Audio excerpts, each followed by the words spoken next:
Do you love to live frugally, and do you also want to spend less? In this video, I have 5 practical tips to help you spend less money on your frugal living journey. And I want to invite you to stick around to the very end because I have a bonus tip for you that I really think you're not going to want to miss. Welcome, I'm Amy, and here at Frugal Over 50, I share tips and tools for frugal living. If you enjoy videos about frugal living, would you give this video a like and consider subscribing if you haven't done so already? And if you want to get notified first of new videos, click the bell. Now let's get to the tips. Tip number 1, spend less generally by focusing on your finances. Specifically, at least for a little while, budget in detail. Now, I want to share this with you based on some recent personal experience. Over the last few years, I've had quite a number of changes in my life, and it's been a little bit difficult to keep track of my budget on a very detailed level every day, just with all of the different changes going on. Sometimes I just didn't have time to sit down and look at my budget. And that was okay, it worked just fine. But there has come a time over the last year in particular where I really wanted to understand where my money was going. And I found that I couldn't keep it all in my head. And I have a whole playlist that you can go and look at for budgeting. If you want to learn all of the details of how I budget, I recommend you budget if you haven't done so before. And if you'd like to see another budgeting video where I show you my process right now, let me know down in the comments because I can always update what I have done before. But specifically what I did in this last year was to update not so much my process of budgeting, but update just the fact that I need to get back into sitting down at the computer where I keep my budget and looking at it on not necessarily a daily basis, but at least a weekly or bi-weekly basis. And I have discovered that I spend even less money if I look at my budget pretty much every day. And I have a very boring budgeting life right now, so it doesn't seem like it would make that much of a difference. But if I look exactly at how much I have left in my groceries budget, for instance, then I can plan more effectively. And then I don't go out and spend impulsively on things that I think are just a good idea at the time, because I have that dollar figure in my head. Let's say I've got $50 and there's some exciting new vegetable at the grocery store that would cost me a significant chunk of that, but I really know that I need to get eggs and milk and a couple of other things. It's easier for me to compare costs. I also want to give you kind of a funny little example. I recently budgeted for and planned for getting new glasses. I have glasses that I use for reading close up, and I have another set of glasses that I use for computer. I'm going to put all of these on and demonstrate them, and you're going to see the ring light, and I apologize in advance. These are what I use to read. They're kind of fun, nice and big on my face. Lots of room to read. And I have enjoyed these for about 4 years. I thought they might be getting a bit beat up and I wanted to try some new ones, so I budgeted for. Also, I have these which are almost identical in appearance, just a slightly different color. And I use these for looking at the computer. So like when I'm editing the YouTube videos that I'm making for you folks, this is what I look like.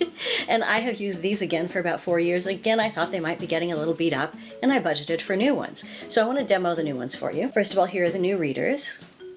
They're kind of cute. No complaints on the appearance. And here are the new computer vision.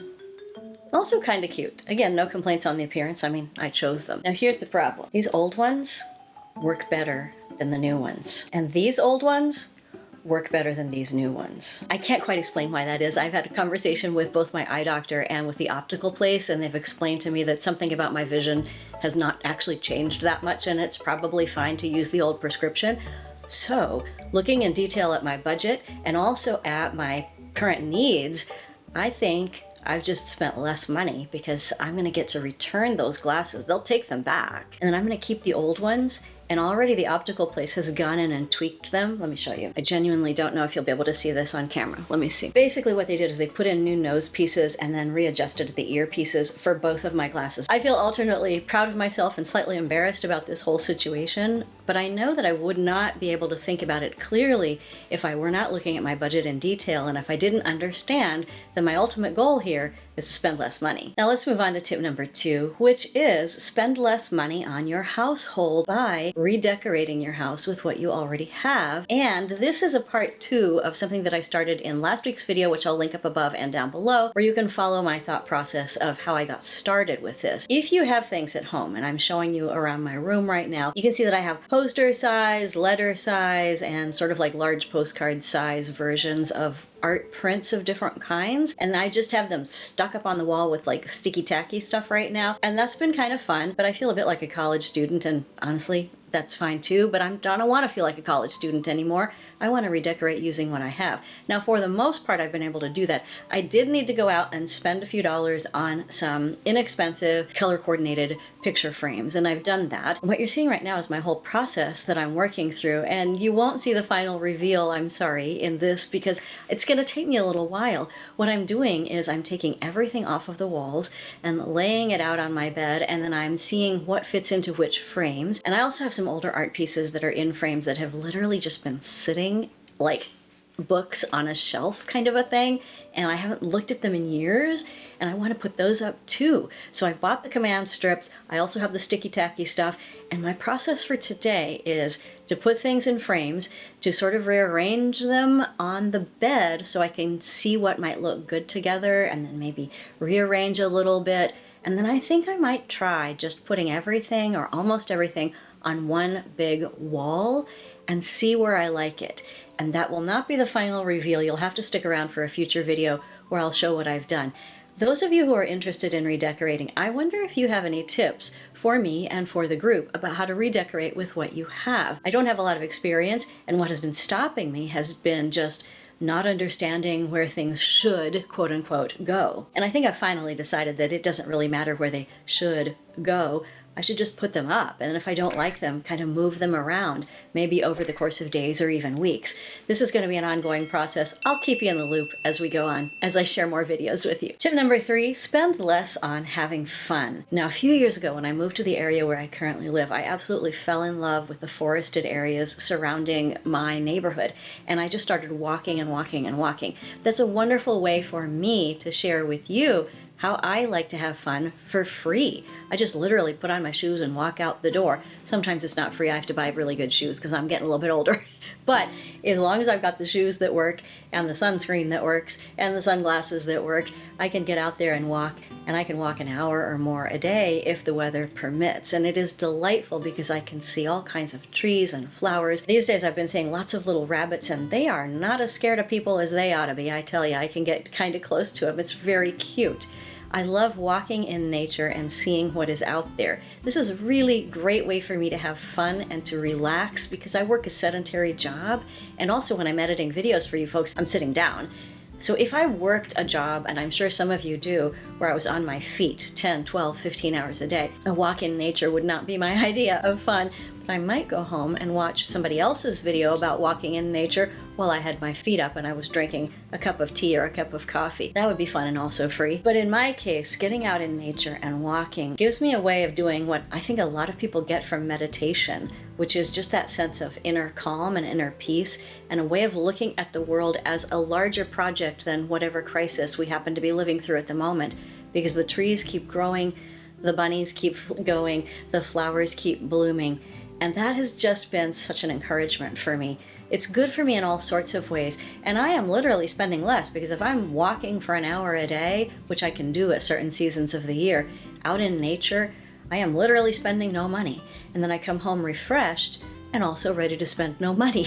And so I've had so much fun. I can't even describe for you how wonderful this is for my soul, and I hope that you find a fun activity that you can enjoy that really feeds your soul as well. When we feed our bodies, we feed our minds, we feed our emotions good things just without spending any money, then we have spent less, but we have enriched ourselves so much. Number 4, spend less on your present by spending more on your future. I recently released a whole video that I'll link up above and down below about how to save more money, and that's what I'm talking about here. But mostly I'm talking about thinking about future you, not so much hanging on to your money for the moment, like I talked about with my glasses, or just not spending any, like I talk about with going on a walk.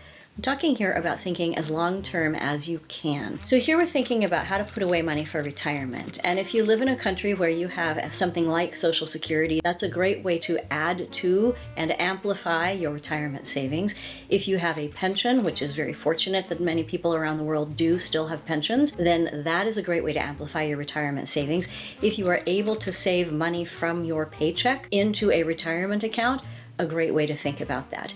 You are not spending right now, and in fact you may be withholding some money from yourself right now, but you're spending on future you. I have found that knowing what I am doing in every possible way to save for future me gives me so much reassurance and peace right now that it helps me to plan what I want to do more in the short term and more in the medium term so that I can live better in the long term. Number 5, spend less by taking the help that is offered to you. Many of us don't want to do that because we want to be contributors rather than feeling like we are takers. But if you're in that category of person, you probably, like me, spend a lot of time contributing, and we aren't really takers. So it's okay to take the help.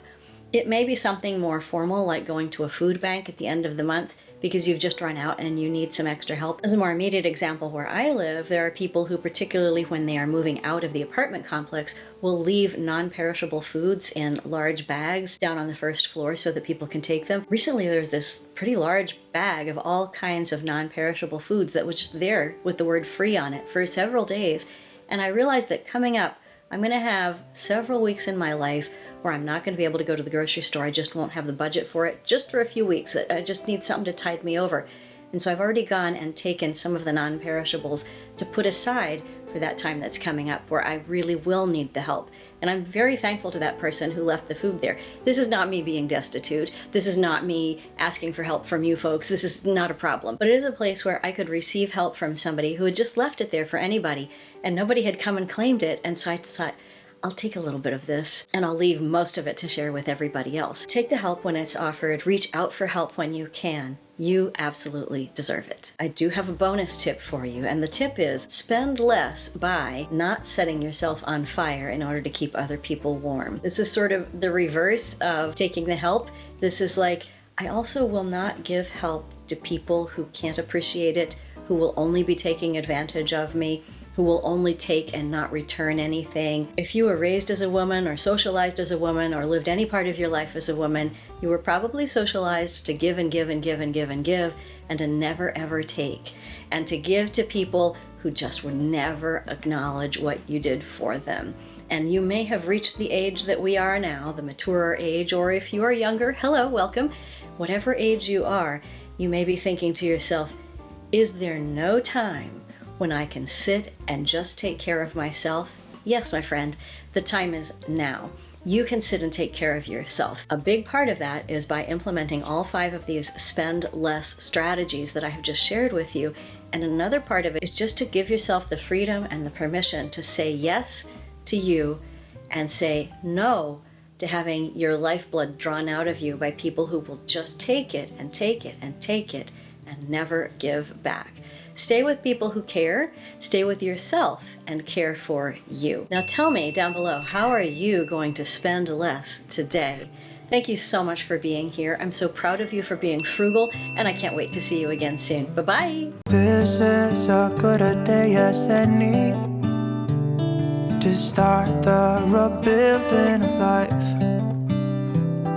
The roads that lay open are many when the